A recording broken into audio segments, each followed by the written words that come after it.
Hello and a very warm welcome to all of you on the last day of Tata Literature Live 2021, the 12th annual Mumbai International Lit Fest, co-sponsored by Tata Steel and Tata Projects and powered by Godrej. This session is presented by Godrej too. Matthew Weiner once said, "I'm in the entertainment business where you're only as good as your last show." But how do you get the audience to stick around long after the episode credits have run and the title track is faded out? How do you keep reeling them in and coming back for more? After all, Alfred Hitchcock believed always make your audience suffer as much as possible. But does that hold true even today? Let's hear what our acclaimed show creators have to say in our session, Reeling Them In, how to keep your audience hooked. Today, on our panel, we're so proud to have Matthew Weiner, who's an American writer, director, and producer, and nine-time Emmy Award winner and storyteller in television, film, and literature. He is the creator of the hugely popular AMC television series Mad Men, and is also noted as a writer and producer on the HBO drama The Sopranos during the show's fifth and sixth seasons. He wrote comedy for 10 years and made his filmmaking debut directing the comedy Are You Here in 2013. Mr. Weiner has received 9 Primetime Emmy Awards for his work on Mad Men and Sopranos, and we are hugely happy and honored to have him join us today, all the way from New York, where it's actually past midnight, so thanks for staying up late for us. Joining Mr. Weiner today in conversation will be National Award-winning lyricist, one of my favorite stand-up comedians, and writer of acclaimed films such as Masan and OTT shows such as the much-lauded Sacred Games. He's also the co-creator of the prolific political satire group Aisi Taisi Democracy. Joining us today from Mumbai, we are so proud and privileged to have Mr. Varun Grover. Chairing our session today will be Gayatri Rangachari Shah, a journalist and columnist whose work has appeared in both national and international publications like the New York Times, The Hindu, and Vogue, and she's India head at Tina Brown Live Media. Gayatri's writing covers a variety of subjects, including culture, gender, design, and education, and we're thrilled she could join us today from Mumbai. The speakers will take your questions at the end of their chat, so remember to keep us sending your queries in the comment boxes of the platform you're viewing them on. And do remember to write in your names as well. Now, let's grab the popcorn or your chosen cup of tea or coffee and reel them in. Over to you, Gayatri. Thank you. Thank you so much. It's so delightful to have both you, Matthew, and Varun on this panel. In fact, Varun, I was telling Matthew earlier that I was so excited to be speaking to the both of you that I actually thought this session was last weekend, and I got really excited and I got dressed and everything last Sunday morning. And then I couldn't figure out why no one else was around. And then I found out from the Tata Lit Live team that, in fact, it was today. So that just shows you how, how much I was looking forward to speaking to you both. So thank you for being with us. Varun, you've said in an interview that you can't keep writing if you don't have something personal in it. And that's something you struggle with. Matthew, would you agree with this? Do you have a personal springboard through which your stories germinate and bloom? I'd like to start with you, Matthew, and then I'll turn it over to Varun. Yes. I mean, you'd like to think, I actually don't believe that there's anything that you see that isn't personal to somebody, usually the writer at the at the generative part of it.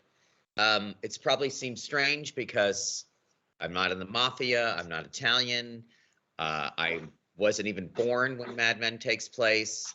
It's hard to imagine anyone on the show who looks like me or who even acts like me, but the amount of my personal life, childhood, adult life, parenthood, marriage, all of that, work life, especially work life, that is in Mad Men. There's a whole other thread going under all of that. And I actually think that when people are asking you how to get their work started, I had a great writing teacher in film school, actually. I did other writing program also, but who said everybody's first script takes place in the same 3 locations: the bedroom, the kitchen, and the street. And every the only thing that you have that's original is you. And I took that very seriously. And the strange, counterintuitive part that you would tell something so specific to you, so no one else was there but you and your mom or whatever, and that would resonate with other people, even if they haven't had the experience. There's something about the truth of it that magically is the ultimate communication. And those moments, I mean, that we lie a lot as writers, but the parts that become and feel like the truth are always personal. Right. And Varun, for you? Because I mean, Sacred Games, for example, if I just use that as an example, I mean, obviously you weren't a gangster from Mumbai or anything. So again, how do you channel the personal in a situation like that? Yeah. So yeah, when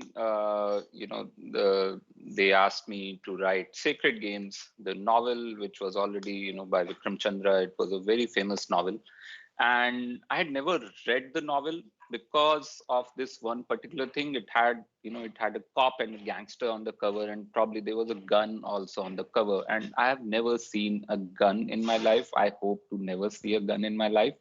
And for me, that was a very alienating kind of a factor.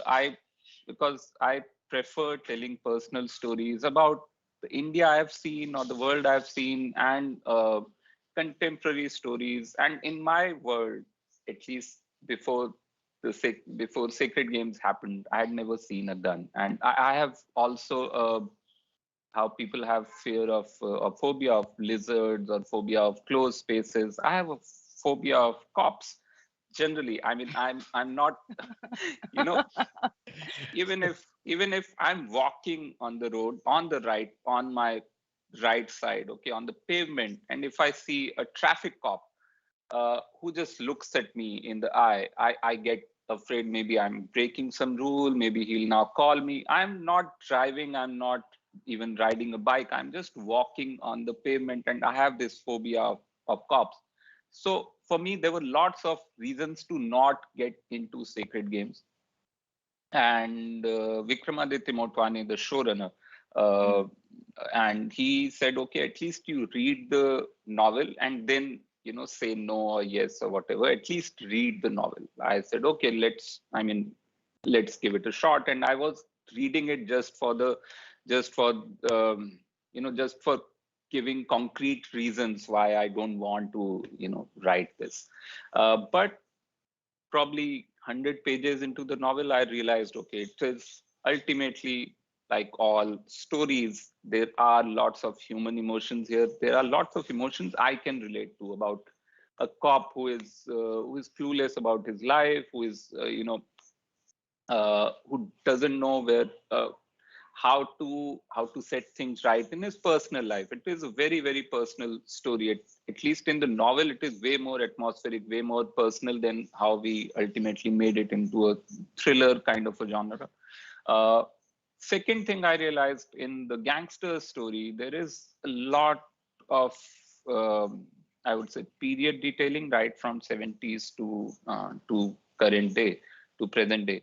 So I realized, okay, there is something I can say here which has not been said before. And India, which was almost running parallel to my own, like I'm now 41, and almost it starts in late 70s. So I was born in 1980. So I figured, okay, there are certain things which have not been talked about, how we reached at this stage of right-wing extremism in India today, from 1980, a time period which now feels like another, I don't know, another era altogether. So I found these personal connections and said, okay, probably if I can use those as hooks and get into the story and tell that story as a as the first layer below the stories of these characters. And that excited me. Once I found a personal connection and a personal commentary, I figured, okay, this is something I can do. And then ultimately, I started the novel with with the idea of saying no, but I ended up saying yes. And we're the better for it. Yeah, along those lines, when I joined the Sopranos, Yeah. it was there were 85 episodes of it, and I joined right around episode 40, 45. Uh-huh. And um, I remember saying to David Chase, I don't know anything about the mafia other than what I've seen in the movies. What should I read? What should I know? And he's like, don't worry about it. Like, literally, don't worry about it. They had research and things like that, but it wasn't about the mafia. It was about, you know, have I been the powerless head of my family? Yes. Yeah. Have I been the spouse who sits at home who doesn't, you know what I mean? I've been. Otherwise, you can't. It's a very interesting question when you ask it this way, because the personal part of it has become so politicized, so that we're not even allowed to write about people who are not us. On some level, Right. there's criticism about that. At least in the United States, it's really challenging. And I would say things to people like, Tolstoy wrote Anna Karenina, or Flaubert wrote, Madame Bovary. Women weren't even allowed to read those books. They were so incendiary, and the women were the central focus of the books. And the idea now, you would say, like, well, why are you writing about this woman? You don't have the right to do that. And the fact is, when you're a writer, male, female, whatever your trans, whatever your gender is, your job is to have the imagination of other people, but to see it almost as you would through your own eyes. And that's a human question. You may be deaf to it. You may be as someone who can only write who you are and your but for the most part, it's your job to make everything that comes your way personal. And the interesting thing that Varun said is that sometimes they give you things, or there are possibilities, and you can't find anything. And then if you really, really, really look, you start to say, there's a way in. There's a way in. This is the person. This is the character. This is a moment. There's a moment where it's your way in, especially if you're for hire. It really requires really using yourself. So, I mean, that's from the personal point of view. But you, Matthew, you also, I mean, I was reading that you said with the Romanovs, you were thinking from an audience point of view. So, do you both write with the audience in mind? Is that also simultaneously playing out? The audience's perception of themselves. Let's put it this way. I don't know if this is my religion, or where this came from, but someone once said that it is a sin to have contempt for the masses. And the idea that you would be in mass entertainment and think that they're dumber than you, or that on the one hand, I'm a firm believer that everything is not for everyone. That's okay. But you do want to, and sometimes the society is not in the mood for certain things. Sometimes they want very, very familiar things. Sometimes they want formula because the world is chaotic right now. I think people really want heroic formulas. They do not want as much dystopia as they were getting before we just lived through this, I think, So and the people who pay for these things really are looking at these trends, and they're usually very, very late, very late. They're just reactive, just like advertising. They're reactive. They're not creating it. But when you're the artist, you are the audience. And when you think about what you're noticing around you, you may not feel a part of it, but you are having an emotional response to it. So when I think of the audience's personal connection, I want them to recognize themselves. Sometimes what happens, though, is they recognize themselves and they see it and they really don't like it. They really don't want to look at it. And so you're always toying with the idealized version versus the real version. I write for an audience that is in the mood to see themselves honestly, because I feel like my work is it's not judgmental. It's observed, and it may be unpleasant, but there's no punishment for being a person. But there's a lot of unpleasant behavior, which I think most of us have. So when I think about the audience and keeping them watching it, I want them to see themselves And I think everybody, that means everybody, right, should be able to see themselves. It shouldn't just be for white people. But the qualities that I give to anybody, I have to say that they're either observed or somehow come through me. It's always personal. It doesn't mean it's my experience, but it's personally observed. You know, we've all met a character. Like, just take a boss. How many people have had a boss that you're just fascinated by? And you don't know what's going on in their personal life, and it's like a school teacher. You don't even know if they have a personal life. You only see them in that environment. And then you find out from someone else that they went to high school with them. And all of a sudden you're like, did they change? Do I not get to see that person? Now you're in a story where you're personally involved in it, because now you're thinking like, well, the boss is one person at home and one person at work, or they changed, or they got disgruntled by their job, or they got divorced, or some personal tragedy. But you're sitting there and you're looking at this person, and they are so mysterious that you can't even imagine that they have the same life as you. That's already, that's already story. Varun, would you agree with that? Yeah, absolutely. Matthew said he said you are the audience. When you are an artist, you are the audience. So in a way, yeah, so I can't write for anybody else. I can't imagine anybody else when I'm writing. I can only write what I like. So for me to write for more and more people is to get more and more people inside me, or to know more and more people and become those people and become as many people as I can. But ultimately, I'll be writing for myself. The things I like, the smells I like, the colors I like, the kind of conversations I like, the kind of people I like, or the kind of situations I've imagined myself in, or the bigger philosophy I kind of ascribe to. So I want to put all that in, and then partly hope, partly I know that there are other people like me on this planet. And thankfully we are all, right now, till now, we are writing only for humans.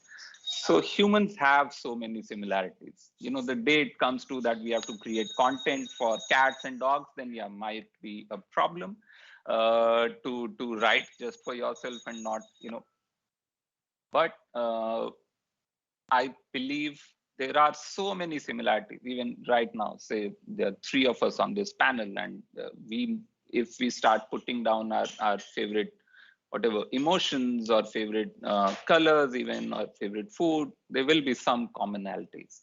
So that's what I believe in. We respond to emotions. So if I'm putting my emotions honestly there, it will resonate with somebody. And I don't want to, I'm not under the illusion that what I'm writing, say a film like Masan or anything, but even my comedy, it will resonate with everyone, or even like 90% of the audience I'm writing for, or YouTube reaches. If it reaches only 20%, but they feel strongly about the same things in the same way, that's my job done. And one thing about that, which I think is sort of, just to go back to the theme of the session, if you're talking about the audience in terms of the Hitchcock quote that was said at the beginning, like, I use myself also as an audience in terms of what I like. And so I'm a person who, whether I enjoy it or not, I like tension, and I like to dramatize things.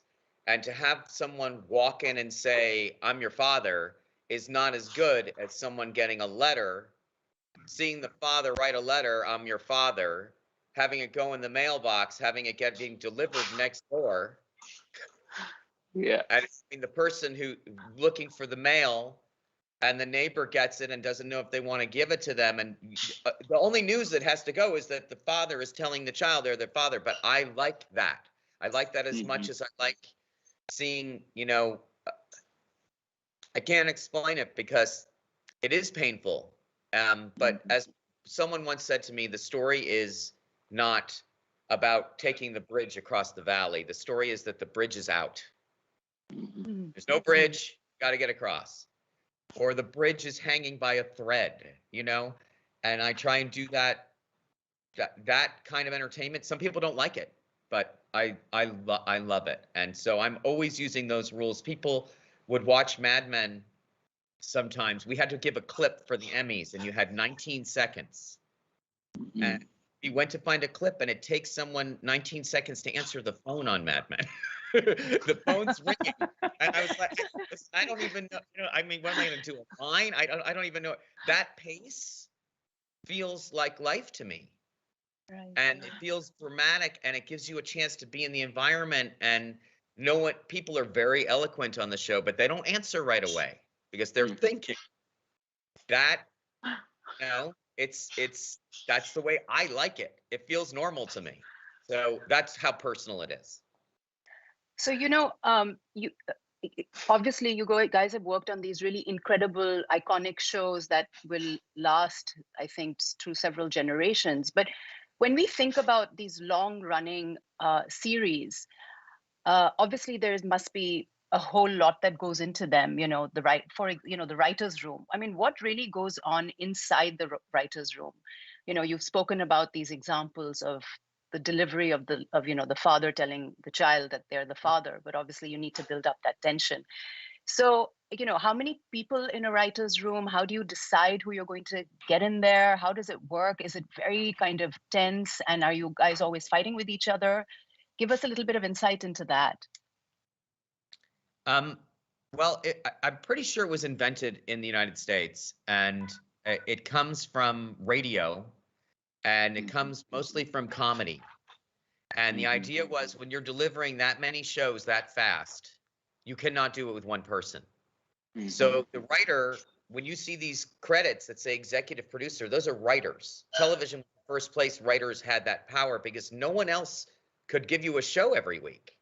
And you're talking about some of these sitcoms from the 50s and 60s, like Lucy and things like that, where they were literally doing 30 shows a year.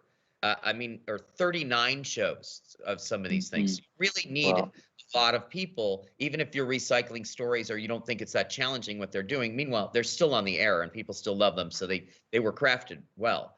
But along those lines, everybody's thing is different. Everybody's room is different. And depending on how many shows you have to do, you could have less writers. For me, the major thing is I would come in in Mad Men, and I had many people come and go. And I tried to I got advice early on. I had been in a lot of writers' rooms, but when I was finally hiring, I got advice early on from Michael Patrick King, who did Sex and the City, because I would ask anybody that I knew who was a writer that I knew who had that job. I said, how do you pick a room? And he said, pick people that make you sparkle. And I think that's a good rule. That there were people that I wanted to impress, that I felt I could be around 24 hours a day because there's a lot of hours. People who had interesting lives and could verbalize it. People who were not interested in doing something they'd seen 100 times because, someone sits in the room and they go, how about this old thing?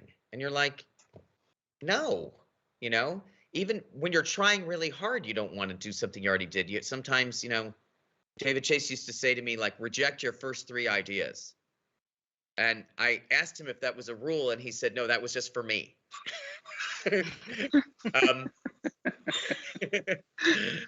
Because I'm fast, and I think my early ideas aren't always the best. But I'm a person who thinks while they talk. And so even though I have I need to cover my eyes to really think. There's someone in the writer's room writing everything down that I say, and I come in with this whole story, but I got mine for drama from David Chase.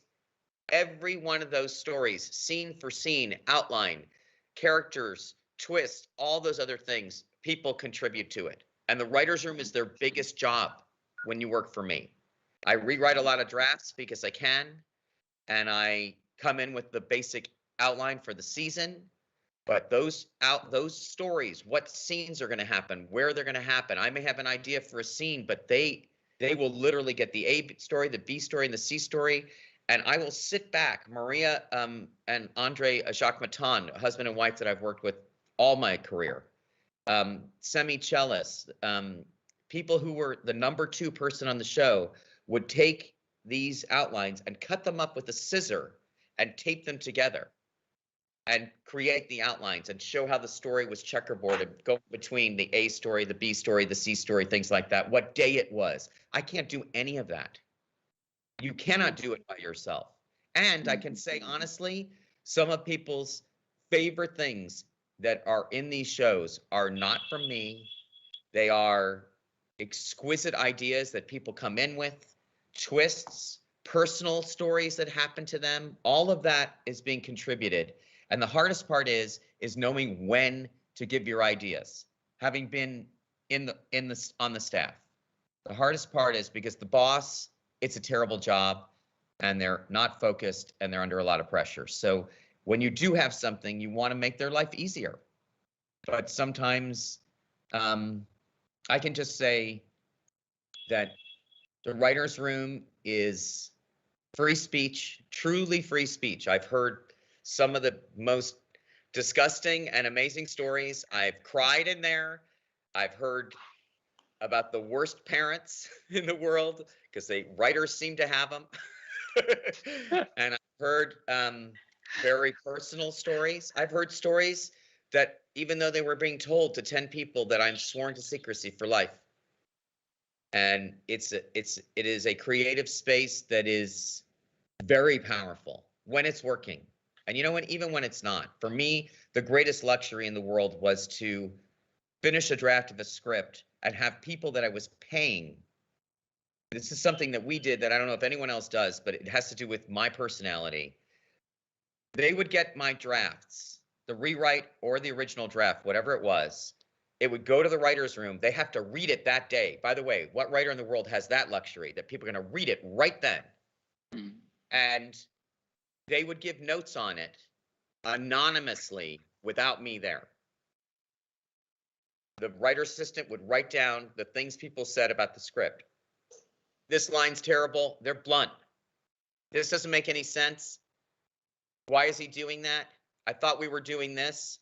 Stuff that you can't say to your boss. And by the way, once you're dealing with someone else's writing, and I can say that as a boss and as the writer, as soon as you're dealing with someone else's script, you are crossing over into an area that is so beyond the job. It's so personal that I would say that other than being a model and having someone come up and say, you're too ugly to do this job, there's nothing where it's more blunt, that's more personal than having someone not like what you wrote. Even a chef can turn it back and spit in it. Right. And interesting you brought up chef, because Varun, when we were speaking earlier, he sort of alluded to himself as a chef since he jumps between multiple genres within the writing space. So would you is it similar here in India in terms of the writer's room? How does it work here? Yeah, so I was actually going to bring a cooking reference in. So writing a show or building a show is like setting up a buffet or like a hotel, as compared to, I'm saying, say, writing a feature film, which is probably, just a couple of dishes, maybe 3 dishes at max. So you need people, you need more and more people in the room. You need diversity in the room, because as compared to writing a feature, writing a show is world building, not just, while a feature a lot of times is about the plot, is about maybe a couple of central characters, maybe 4 characters, not beyond that.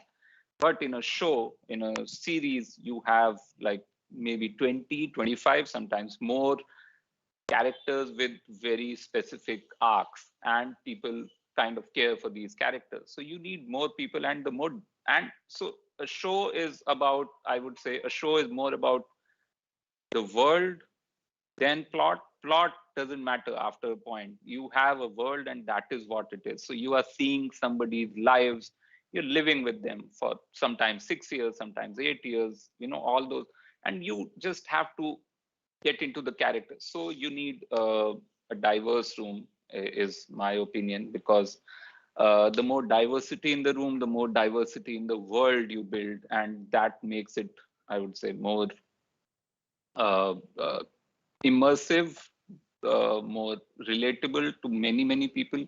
So the kind of room we had in season 1 of Sacred Games, so we had one room in season 1, so it was me and Vasant and Smita. In season 2 it was me and Pooja and Dhruv and Nihit.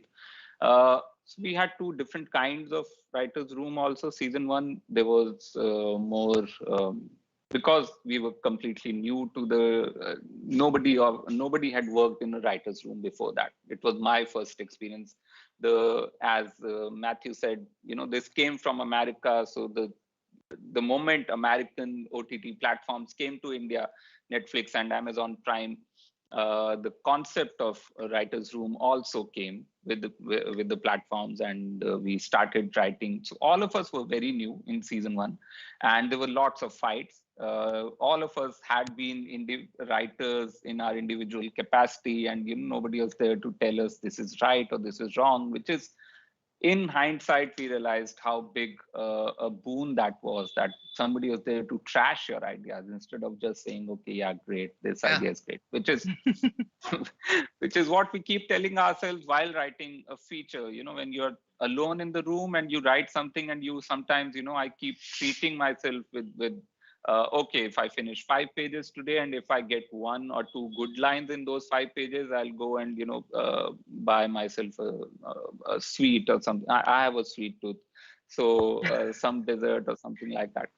But in that room, you think you have a great idea, and you present it with some sense of superiority or something, and everyone else in the room is like, no, this is shit.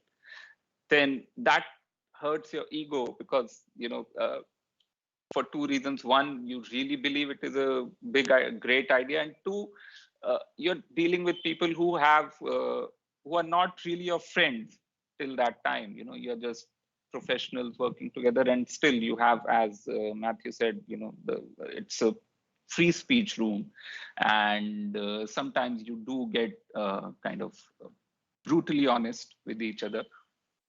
So that was the learning curve we had in season 1. Then season 2, there was a different room, and it was way smoother, I would say, in terms of our interaction, because by then we had learned how to take feedback and how to use that in helping the show or writing our whatever arcs. So yeah, apart from that, all the technicalities Matthew already kind of, and they are almost the same, because I think in India we are using the template which was set by Netflix and all.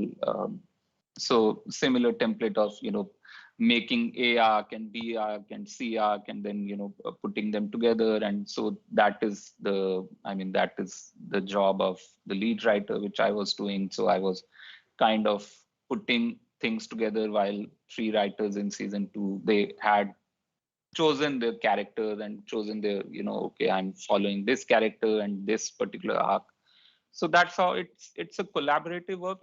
And that's why it's not easy, but that's why it is also very I would say rewarding if it works and when it works, because you feel like the kind of energy you really won't get when you're writing alone. And most of the writers have that tendency of just believing in their own whatever superiority and world saving capabilities and all, and like you close the room and you're like the master of that small space, desk and all. But it was very I would say rewarding also, and humbling experience, both season 1 and 2. So before I open it out, sorry, there's one thing Go along on, there Matthew. that I think, if I add to what Varun said, it is a hierarchy, which is actually truly defined. There is someone in charge, and then there is someone who's second in charge when the person in charge is not there, and someone makes the decision in the end. It's not a vote. It's not a democracy. The people at the very bottom of that, the newest writers, have less of a vote they're actually, when you start on an American TV show and you are a staff writer, you're not even expected to speak. It's like a guild. You're an apprentice. No one expects you to do anything. You might have to write a draft, but no one's expecting the experienced people are talking. This is not age or gender or anything related. It's a hierarchy. And because of that, and because of what Varun's talking about, the greatest luxury of this room is honesty. And you can't get that anywhere else. And when you get out of that room and the honesty is getting watered down and people can't express themselves and they're afraid of insulting you, or they have their own agenda that's dishonest, like, we got to have more of this guy, you know. There was always a thing talking about reeling them in. Christina Hendricks is an iconic part of Mad Men. She plays Joan, and I was constantly getting pressure to put more of her in the show, not from her, but from the network. And I said, one of the great pleasures of this show is that no one ever gets enough of that character. It will not get enough of her. And it's a show business maxim to leave them wanting more. She disappears for a few episodes, and when she comes back, I think it's a lot of people's favorite thing that ever happened in the show was when they sold the firm and she walks in all of a sudden. It's that kind of there's no agenda, and there's one person who really makes the decision. You're getting information.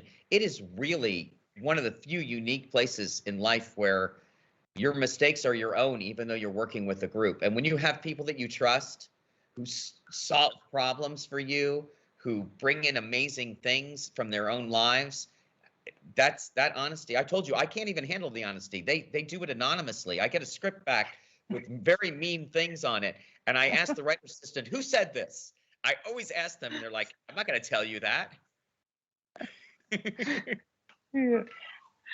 So I'm cognizant of the time, and I know we have a couple of audience Q&A as well, but I wanted to ask you both, do you have certain rules that you follow when you write?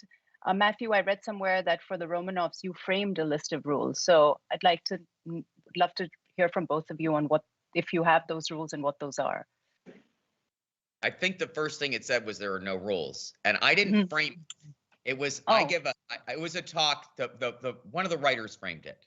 It was They said this is very valuable to tell people this, and I think what I said is don't be political. Be personal. The personal is political. We don't have a message. We have a story. I don't like when I see, I can't remember what else it is. I don't really have any rules, but I really have things that I don't like. And what I don't like is phony research. I don't like people who come in and spout.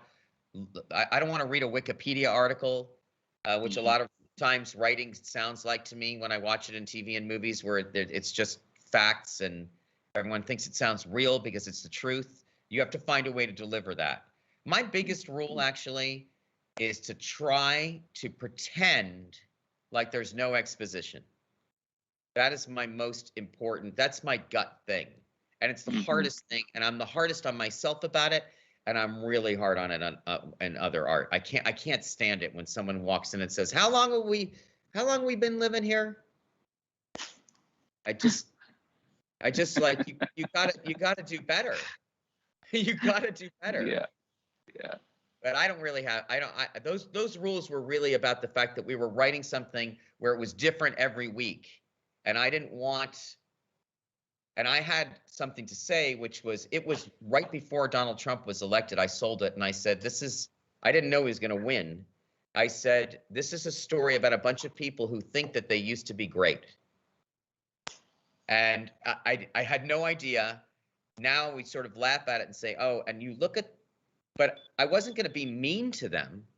I wasn't going to lampoon them or cruelly talk about it, but I didn't have a political agenda or even a social agenda. I just wanted to say that Americans, and the show takes place all over the world. They're not all Americans. If we'd gotten to do more of the show, I would have gone to every place I ever wanted to work. you want to make sure, my biggest rule is just don't be phony. Don't bend over backwards to make the story work. Don't be lazy. You know, it's harder. And every time that something feels obvious or clunky or expositional, if you take a little bit longer to try and figure it out, it always results in something that the audience loves. It always does. Those solutions are really hard, but they always end up being the most important things. I wish I had rules in front of me. If you'd asked me, I would have tried to find them, but they're basically things just saying like, don't think you're so smart, you're still selling a story. I know I said that this was about a bunch of stuff and about the economic situation and about people's obsession with their genealogy and about the actual Romanovs, who were some of the worst people ever to be on the planet and had no idea. Even though it was about all of that, I just wanted it to be, I didn't want that to be in there other than in the story. And so when someone comes in and is like, I read everything about the Romanovs there is, I was like, these stories are about royalty, and some people, I don't know, make it real.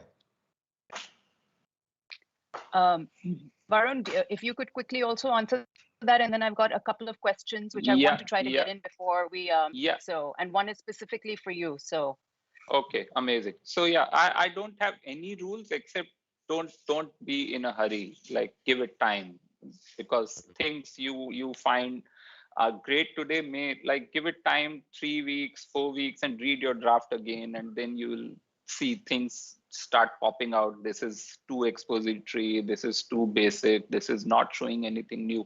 So I have a yardstick instead of a rule. The yardstick is either show something new, a new world, a new universe, a new character, or show something which has been seen a millions of times, but not with this particular perspective, not in this light.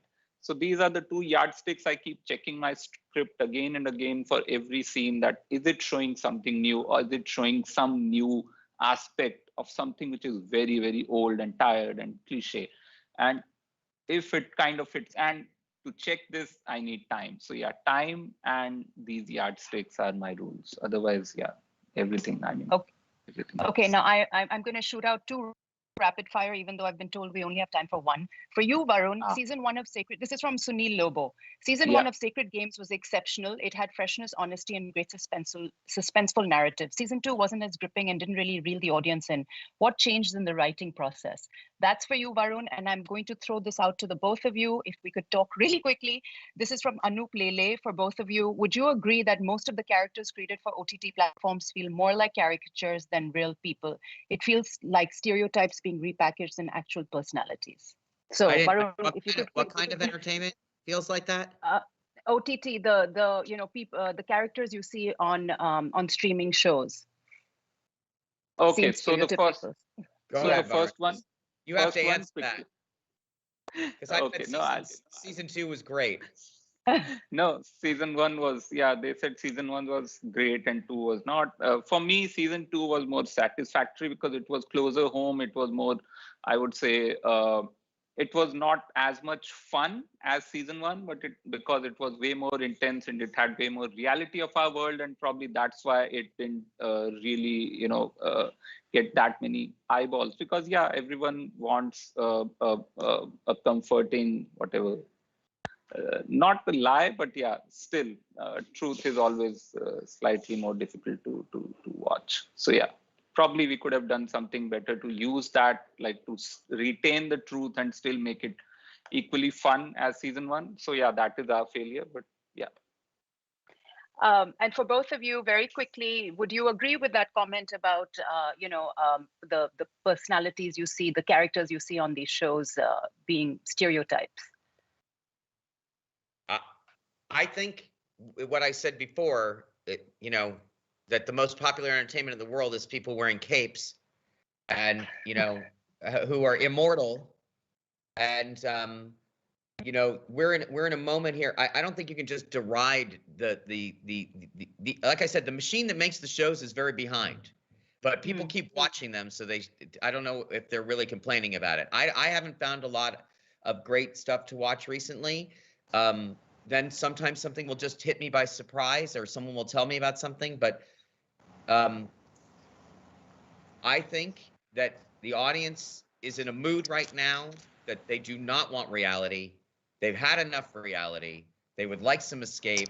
They like over the top. They would like it to be bigger. They would like it to be more fantastic. They would like everyone to fly and be very, very rich. And if they're very, very rich, they would like to see them get very, very punished and have lose all their money and look stupid and have their families break up. And if they're very, very poor, they want to see them win the lottery. But then it turns out once they're rich, they're stupid and they lose their stuff. Everything is very, very big. And then you have alongside of that true crime. Here's a murder that really happened. There's blood dripping off of the walls. It was your next door neighbor, the quiet guy. They do not, that's the reality they can handle right now is either the gruesomeness of a regular person that's hunting other people or this fantasy. And I think that is OTT, but that's the style we're in. And the society goes in and out of that all the time. You look at the movies in the 70s, or you look at the movies we just came out of. You look at Quentin Tarantino tells a historical story. There are people who are going to see that movie and not even know that it's unrelated to history because he's taking this meta view of it. That's what we're in the mood for. Big, not real. Our lives are real enough. And so I'm not gonna, criticize the audience for it, but I definitely think that we're in an operatic moment in entertainment. Well, thank you both for that. That's been extremely illuminating. I wish we had a million more hours, but thank you both so much for this really stimulating discussion. I think we really learned something about what goes into making these shows. So thank you, and over to you, Tata Lit Live. Thank you. Thank you, Gayatri. Thank you, Matthew. Thank you, Gayatri. Thank you, Varun. That was really fun. Thank you. Thank you, Matthew, Varun, and Gayatri for that really, really entertaining and riveting conversation. I'm sure the audience was just as hooked as I was. And a huge thanks to you, our audience, for joining us today and all our partners that have made this festival possible. Thanks to our title sponsor Tata and co-sponsors Tata Steel and Tata Projects, powered by Godrej. This session was presented by Godrej too.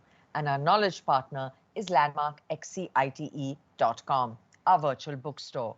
Remember to log into other exciting sessions lined up through today. For example, at 1400 hours IST, we have Words of Inspiration, where writers talk about the books that inspired them to write. Later today at 1915 IST, we have Mrs. Indra Nui talking to us about her latest memoir. So do check out our website, tatalitlife.in, for the schedule. Our festival social media handle across all the networks is @TataLitLive.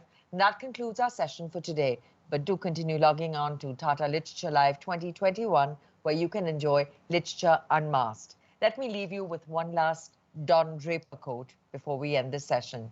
What's happiness? It's a moment before you need more happiness. So, happy reading.